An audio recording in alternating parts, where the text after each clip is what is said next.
Yo, what is good, YouTube? Jay Bari here, and I'm back with another video here to talk about some more PlayStation news.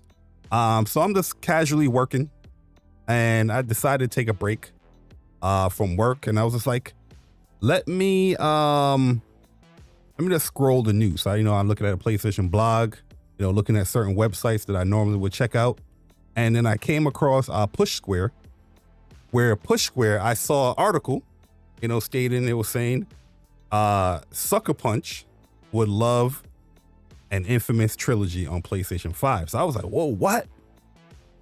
This is great news. This is exciting. I'm a huge fan of Infamous.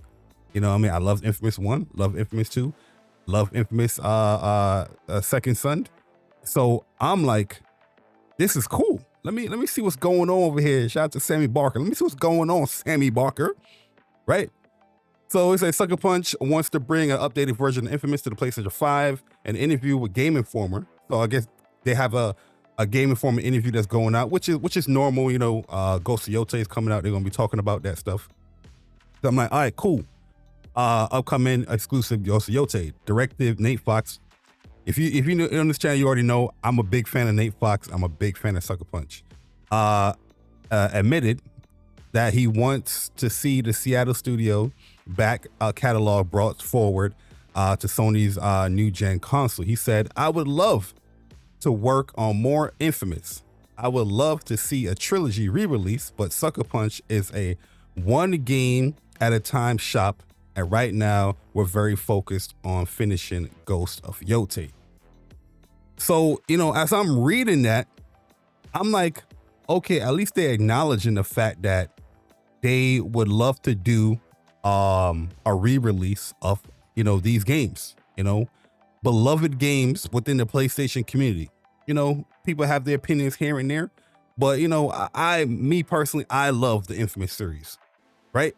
And this is pretty common from other games, that PlayStation will remaster. Look at Uncharted, look at The Last of Us, look at The Last of Us. Look at Horizon. Heck, they even re-released Until Dawn. So I'm just like, why wouldn't they want to re-release a game like Infamous? And I understand, Sucker Punch perspective. They send it a one shop, they're one game at a time shop, and a game that they focus on is Yote. That's a new game, perfectly fine. But PlayStation, they have porting studios. They have other studios that can create these type of games. You have Blue Point, Nixxes. How as the more I started thinking about it, the more I was getting upset, because I'm like, you have somebody coming out, prominent PlayStation first party studio, prominent PlayStation, worker or employee, and they stated that, hey, we'd love to re-release the trilogy of Infamous. You know what Infamous can do in this day and age on the PlayStation 5. The first two Infamous Second Son on the PlayStation 5. It's already impressive on the PlayStation 4.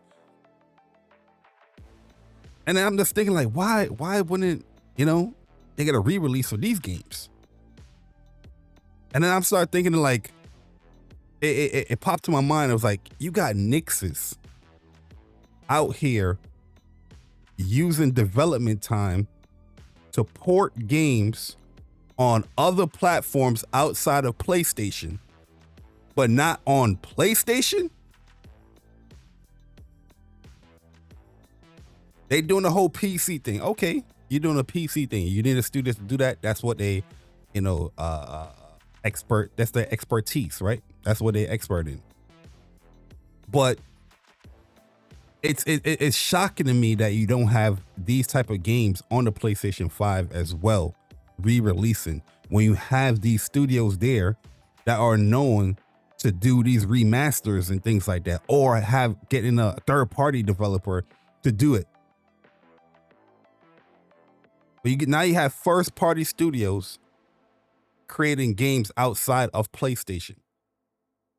And the funny thing about this, I promise you, I bring this up in the chat or something, people's gonna be like, "Well, we didn't play Infamous," some bullshit they're gonna create to have you think like, "Yo, you out here doing stuff outside of PlayStation rather than getting some of these games back into the PlayStation fold to attract people to the brand." To get more people playing on PlayStation, more people buying on PlayStation, more people subscribing on PlayStation. That should be the focus. Development money, time, and effort is going into other platforms than the PlayStation. When I look at this, when I look at stuff like Nixxes, right? And we're going to look over at Nixxes. Let's zoom in on them. And I know people's gonna be like, "Yo, Barry, you bullshitting, Barry, whatever," right? As of 2020, 40% of Nixxes' work comprises of game ports. Comprises of game ports. I said compromise. Right? Then we're gonna go into their history. And I'm looking at the history of when, they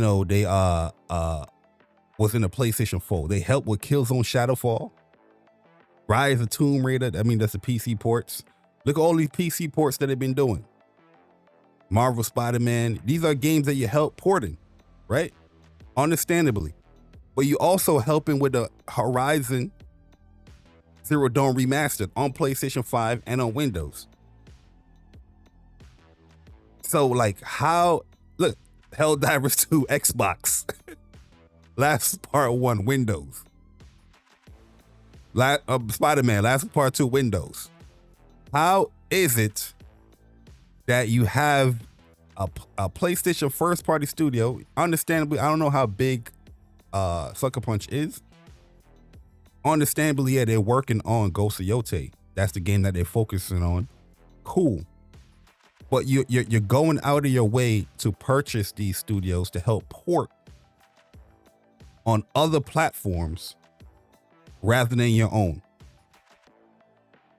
Like I said, I'm just bringing this little point up because at first I was just like, "Oh, cool. At least they're acknowledging Infamous Remastered." But the more I'm thinking about it, it's just like, yo, you got studios working on games that's not even releasing on PlayStation or doing a different version of another PlayStation game. Obviously, yeah, we know Helldivers already came out on PlayStation, but still, that studio time, costs, effort to put on platforms that's outside of PlayStation, where you have not even just bringing up Infamous, but you have all these games that PlayStation owns, studios that they created, that they made these games, and you have porting studios or remaster studios or support studios to help do these things.